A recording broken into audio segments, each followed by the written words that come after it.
Assalamualaikum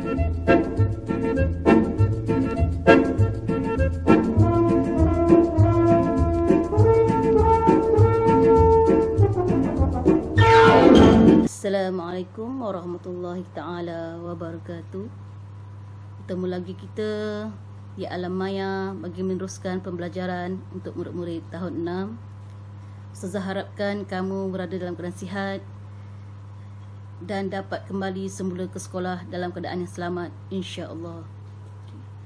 Hari ini Ustazah akan menerangkan mengenai tajuk sirah, pelajaran sirah, tajuk Khulafa Ar-Rasyidin. Okey, yang pertama kita lihat dulu pengertian sahabat. Okey, sahabat ialah orang yang bertemu dengan Rasulullah SAW, beriman dengannya dan mati di dalam Islam. Okey, yang kedua ialah pengertian khalifah. Okey, khalifah ialah orang yang memegang jawatan sebagai ketua negara Islam dan hal ehwal agama selepas Rasulullah sallallahu alaihi wasallam.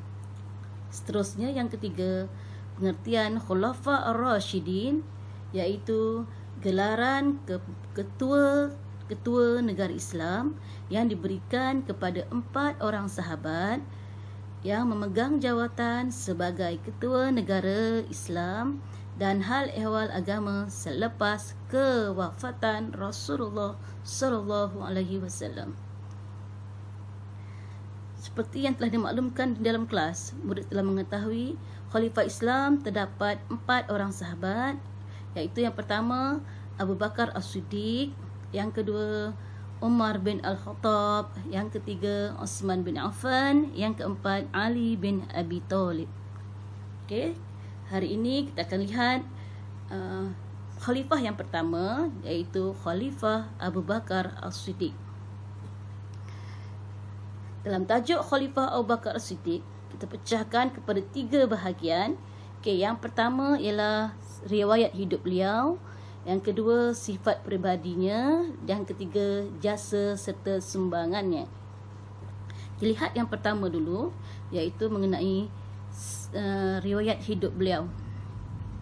Okey, nama penuh beliau ialah Abdullah bin Abi Quhafah At-Taimi. Beliau digelar As-Siddiq, iaitu yang bererti pendiriannya yakin dan membenarkan apa yang Nabi katakan dan apa yang Nabi lakukan. Sehingga kan beliau mempercayai peristiwa Isra' dan Mi'raj, yang mana peristiwa ini tidak seorang pun mengakui perkara itu benar, tetapi Abu Bakar ialah orang yang pertama mempercayai peristiwa itu adalah benar, sehingga beliau digelar As-Siddiq. Seterusnya tarikh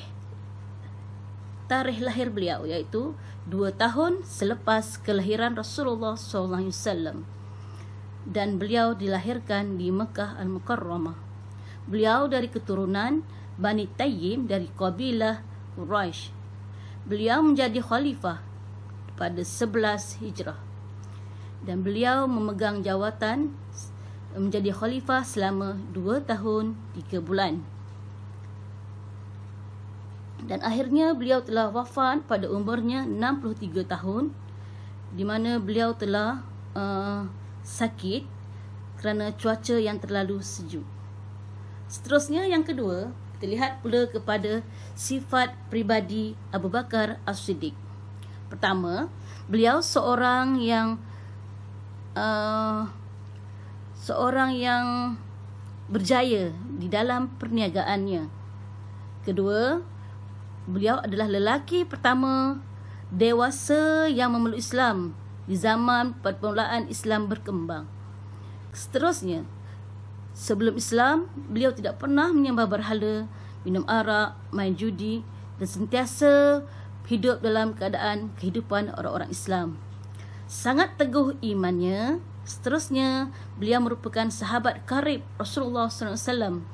Dan seterusnya, beliau telah membebaskan Bilal bin Rabah yang telah diseksa oleh tuannya, juga membebaskan orang penganut Islam yang lain. Okay, bahagian yang ketiga, kita lihat pula jasa dan sumbangannya semasa beliau memerintah menjadi khalifah selama 2 tahun 3 bulan. Okay, yang pertama, beliau telah memerangi dan menghapuskan 3 golongan. Okay, golongan yang pertama ialah golongan yang murtad, iaitu golongan orang yang keluar daripada Islam.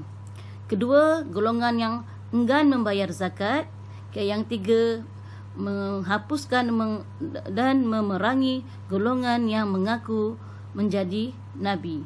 Okay.